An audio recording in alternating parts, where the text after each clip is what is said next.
Hello and welcome back to my channel. My name is Tatiana and today I'm going to take you behind the scenes with me as I go about taking my product photography for my online clothing store. I'm also going to show you how I go about editing it and everything because I do this all by myself. So without further ado, let's get right into it. Will you still be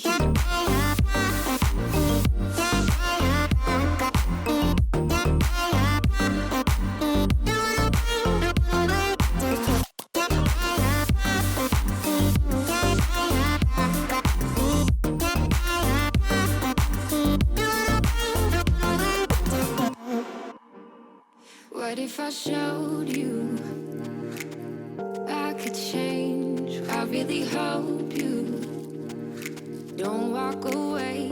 What if I showed you this love could be easy? Will you still be here?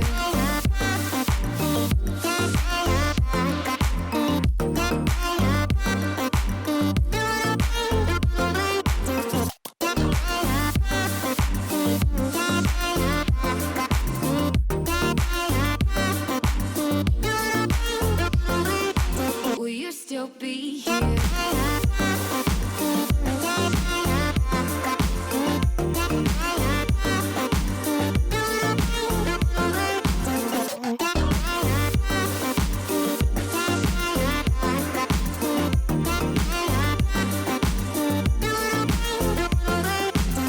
Na na na na na na na. Will you still be here? Na na na na na na na.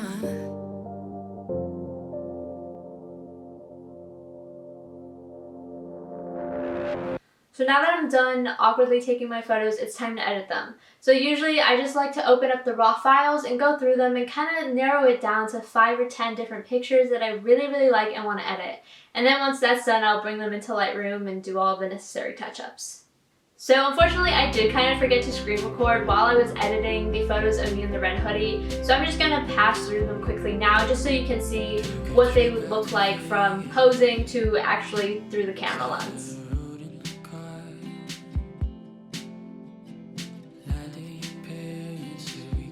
Later on, I'll go back and edit these to make sure that there's no unnecessary background showing or anything. Okay, but as far as actually editing it, again, I bring it into Lightroom Classic, I import the photos, and I do use a preset. It's one that I created a while ago that just honestly fits perfectly for this lighting, for this background, and so I do apply it. It makes a world of a difference and really speeds up my editing time. And then after that, it's just kind of a matter of tweaking a few things here and there. Usually I'm just tweaking like the whites, the blacks, the exposure, the vibrancy. At the end of the day, I'm just trying to add an extra oomph to the photos. I want them to look as realistic as possible and not overly touched up either, so more natural. So I have to be really careful with the color balance and how much editing I actually do. But at the end of the day, I'm just trying to make it look professional. So as you can see, I'm just repeating this process with all the other ones. Usually to save time, I'll just copy the attributes of one photo and paste them to all the other photos as well and just do some minor tweaks here and there. Once that's done, I'll usually export the photo as a JPEG, but also that does not mean I'm completely done editing it. I'm just done with the Lightroom portion of it. So now that the preliminary editing is done, I usually go in and take these photos into Photoshop in order to really add some final touches. This is usually where I take away any of the unnecessary background that is showing. Usually this is background that's not white, it's part of my living room. Obviously that doesn't look professional on a photo, and while I could crop it, it sometimes leaves the photo looking a bit odd and unbalanced. It just ruins the composition of it. So by using Photoshop's Content Aware tool, I'm able to fix that. Also, not all of us are able to afford a larger backdrop, so this kind of just makes it look like you have a larger one, if that makes sense. Okay, so for this specific photo, I just kind of want to balance it a bit more, so I made a copy of it and I hid the original layer. Now with this new layer, I went ahead and increased the canvas size, usually adding an inch to each side, and then I just reposition the photo to where I want it to be in the composition.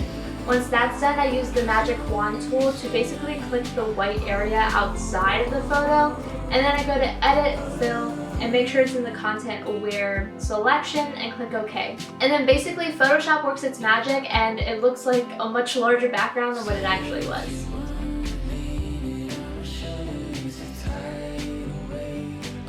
Now this one's a bit trickier because we also have more of my living room background, so to speak.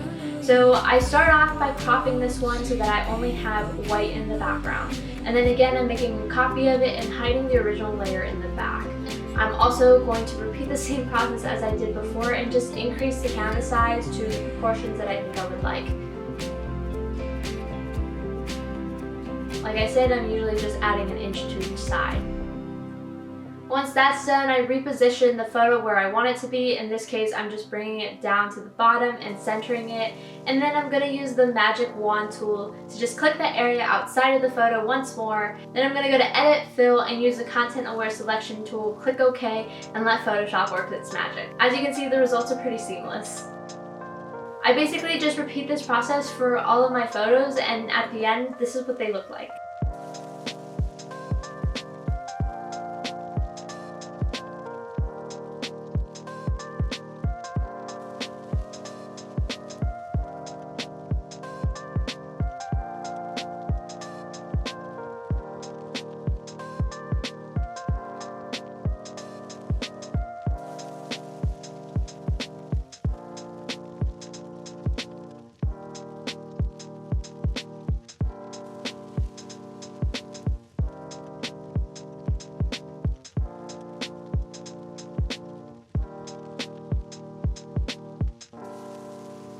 I also wanted to mention that not all of these photos are product photos. Some of them are also just for my personal Instagram, which is why you can't see the apparel as well.